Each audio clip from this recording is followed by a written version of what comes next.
Nyarlathotep by H.P. Lovecraft. Nyarlathotep, the crawling chaos. I am the last. I will tell the audient void. I do not recall distinctly when it began, but it was months ago. The general tension was horrible.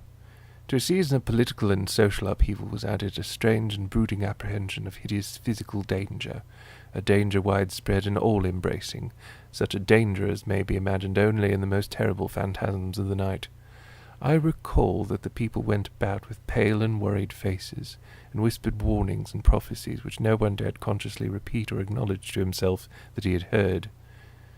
A sense of monstrous guilt was upon the land, and out of the abysses between the stars swept chill currents that made men shiver in dark and lonely places. There was a demoniac alteration in the sequence of the seasons. The autumn heat lingered fearsomely, and everyone felt that the world, and perhaps the universe, had passed from the control of known gods or forces to that of gods or forces which were unknown. And it was then that Nyarlathotep came out of Egypt. Who he was, none could tell, but he was of the old native blood and looked like a pharaoh. The Fellahin knelt when they saw him, and could not say why.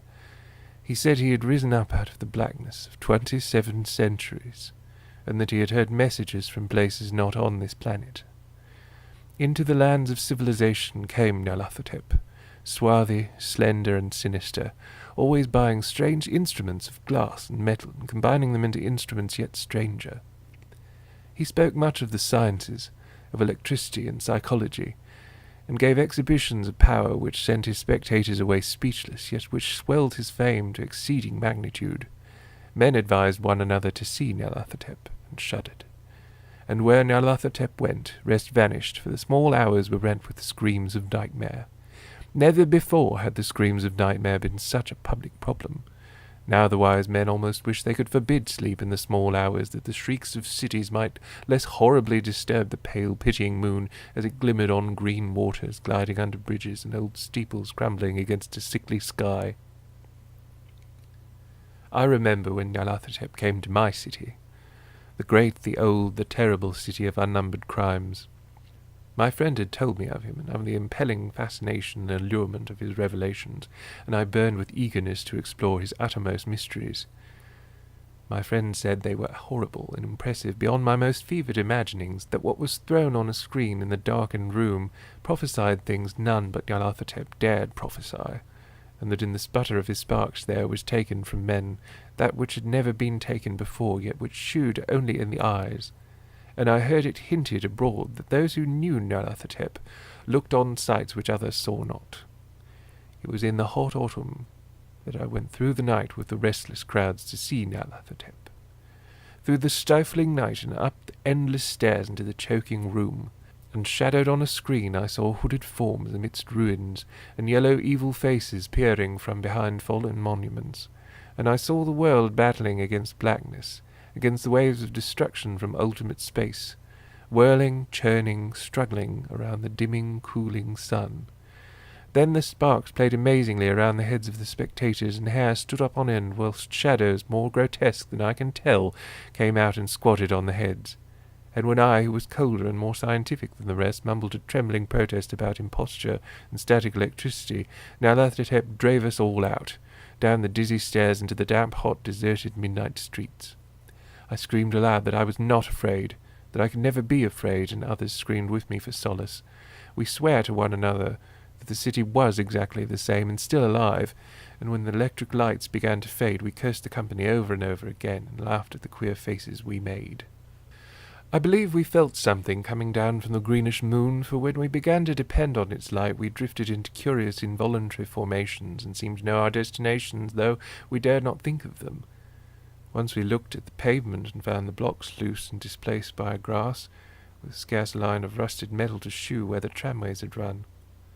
And again we saw a tram-car, lone, windowless, dilapidated, and almost on its side. When we gazed round the horizon, we could not find the third tower by the river, and noticed that the silhouette of the second tower was ragged at the top. Then we split up into narrow columns, each of which seemed drawn in a different direction. One disappeared in a narrow alley to the left, leaving only the echo of a shocking moan. Another filed down a weed-choked subway entrance, howling with a laughter that was mad. My own column was sucked toward the open country, and presently felt a chill which was not of the hot autumn. For as we stalked out on the dark moor, we beheld around us the hellish moon-glitter of evil snows. Trackless, inexplicable snows, swept asunder in one direction only, where lay a gulf all the blacker for its glittering walls. The column seemed very thin indeed as it plodded dreamily into the gulf. I lingered behind, for the black rift in the green-litten snow was frightful, and I thought I had heard the reverberations of a disquieting wail as my companions vanished. But my power to linger was slight. As if beckoned by those who had gone before, I half floated between the titanic snowdrifts, quivering and afraid, into the sightless vortex of the unimaginable. Screamingly sentient, dumbly delirious, only the gods that were can tell.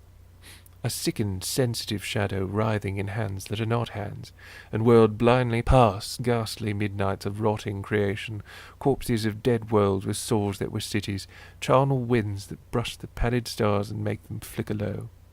Beyond the worlds vague ghosts of monstrous things, half-seen columns of unsanctified temples that rest on nameless rocks beneath space and reach up to dizzy vacua above the spheres of light and darkness. And through this revolting graveyard of the universe, the muffled, maddening beating of drums and thin, monotonous whine of blasphemous flutes from inconceivable, unlighted chambers beyond time, the detestable pounding and piping whereunto dance slowly, awkwardly, and absurdly the gigantic, tenebrous, ultimate gods, the blind, voiceless, mindless gargoyles whose soul is Nyarlathotep.